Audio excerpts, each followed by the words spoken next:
Welcome to Tort Talk. I'm Marc alongside John Robinson and Joe Fantini. This week, a defense verdict shakes up the Bard PowerPort litigation. A major talc trial gets underway in Los Angeles. The weight loss MDL hits a critical Daubert hearing, and key rulings loom in Depo-Provera. A lot to unpack. Let's get into it, guys. Yeah, and even before we touch on those items, Mark, we had an appeal decision in the NEC case in Missouri State Supreme Court. Joe, it looks like that verdict was upheld in that $495 million NEC case. What can you tell us about what went on there? Stop what you're doing, stop work, stop everything you're doing. This road show is not stopping, by the way. We're going to pivot, and we have another event where we'll be live at the Grow or Die conference hosted by Morgan & Morgan. It is the first and only time John Morgan will take the stage in Las Vegas. Nothing like Vegas in June. It's the last time you'll speak at that conference ever again. So if you want to see exactly how John Morgan plans to grow or die and get all the inside scoop on your biggest competitor and how he does it, it's probably a great time to attend that conference. And Dan Martell, I know you're a big fan. Big fan. I have a scheduled meetup with Dan. I'm looking forward to running into him. The keynotes are excellent. I'm interested to see this format. This is inside the theater. Yeah, single track. Everyone hears the same thing. Should be a great event. Thanks, John and Marc. Grow or Die. June 9th through 10th in Las Vegas. Use code JM20 for 20% off tickets. Back to the show. Yeah, so that was in the state court action, the biggest verdict to come out in this litigation.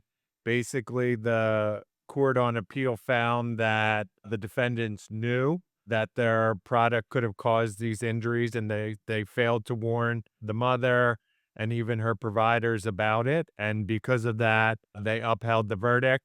And then also they found that the conduct was willful or reckless, and that warranted the punitive damages. So we expect this to get appealed up, probably the Supreme Court, but it's unlikely to get taken up. So this $495 million verdict's going to stand. And we had a lot of success in state court. Also, a recent development last week in the MDL. You guys remember we talked a lot about how each one of the cases coming up for trial has been getting kicked out on summary judgment. Recently, the court in the MDL denied the most recent motion for summary judgment, so it looks like we'll be able to get that case to trial before the end of the year. Yeah, no, it's good to see some positive news, especially come out of NEC, where it's a very low volume but potentially high value case, as is evident by that $495 million verdict. And there were some comments by the judge. I encourage everyone to read the Chicago Tribune article that covers it pretty much in depth, but the judge made some scathing comments about the defense there regarding the punitive damages and why they are justified. Yeah, not a huge volume case, like you said, maybe 2,000 cases total between the MDL and various state courts, but very deserving clients, traumatic case. This new one that we just talked about in the MDL surviving the motion for summary judgment is a wrongful death case. So we'll see how that plays out. On to the next one, Bard PowerPort. We were all awaiting the results of the initial Bellwether trial, and the jury came back with a disappointing defense verdict. How did this verdict impact the litigation going forward, and what should we be focusing on next, Joe? Definitely a setback in the litigation overall. This case involved an infection. And basically what the defendants argued was that the plaintiff and his significant other, who was kind of using the device at home, didn't follow the proper training. And because of that, that's what caused the infection. Plaintiff obviously contested that, but unfortunately the jury came back with the defense verdict, like you mentioned. A setback for sure, but fortunately in this MDL, we have a number of bellwether trials stacked coming up later this year. The second bellwether trial, unfortunately, that case ended up being dismissed. So we're going to have to wait till later this year in the end of the summer to get the next bellwether trial up. A little bit interesting in this case, we're kind of focusing on two separate theories. This initial bellwether case was an infection case. The other one's going to be more your traditional defective design case. So we'll see how that plays out. But we should have two other bellwether trials this year. We always learn from our mistakes or really what the jury had to say We got some good input on them. So these trials go pretty quickly, about 2 weeks in length. I'm hoping we can win these next two and get this litigation back on track.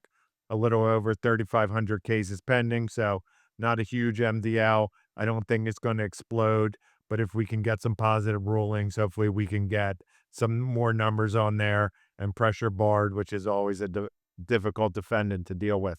Yeah, I've always liked this case. I feel like the science is there. The infection cases are obviously different from the other cases. So we'll see how it plays out. Still very early on in that MDL. Yeah, it's still a ways to go in that really tough case, tough venue sometimes. We had this judge in the Bard IVC filter case.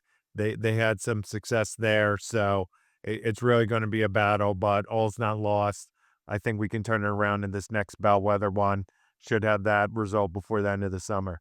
We also have more trials. We've got another Bellwether trial kicking off in Los Angeles, a Superior Court for Talc. This involves the families of 3 women who said they died from ovarian cancer.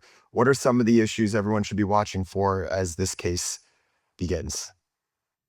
Yeah, so it's a lot of the same story. The plaintiff side is that the defendants knew going back 60 plus years at this point that their products were, dangerous, contained asbestos. That leads to ovarian cancer. Defense side obviously is arguing it's safe. There's never been any concrete studies linking asbestos to any type of ovarian cancer. So we'll see what the jury decides.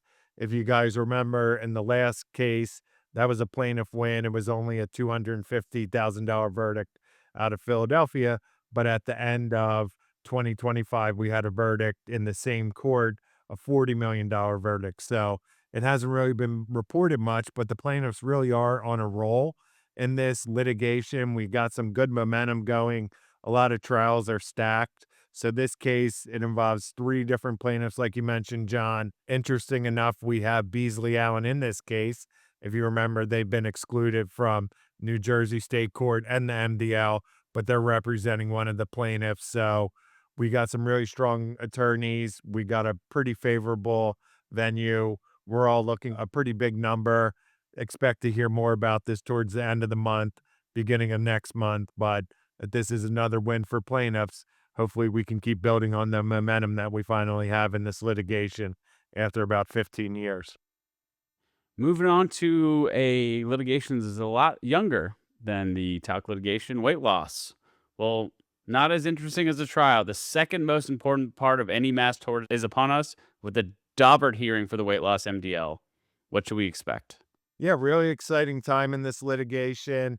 We had the parallel litigations going on in the MDL and in New Jersey State Court. We have 2 type of injuries that we're focusing on, the gastro injuries and then also the vision loss cases. This is focusing in on the MDL. It's really focusing on those gastrointestinal injuries. We'll see if anything survives beyond the gastroparesis, but that's really the focus of the litigation. More than 85% of those cases that are pending there involve that type of injury. We'll have a hearing this week. Expect to get a ruling rather quickly, I'd say 60 to 90 days. Then we'll be able to start teeing these cases up for Bellwether trials. I think we could get the first trial in the gastro injuries in 2027. I think this litigation has a lot of space to grow in the numbers. I think we could get to over that 10,000 case threshold.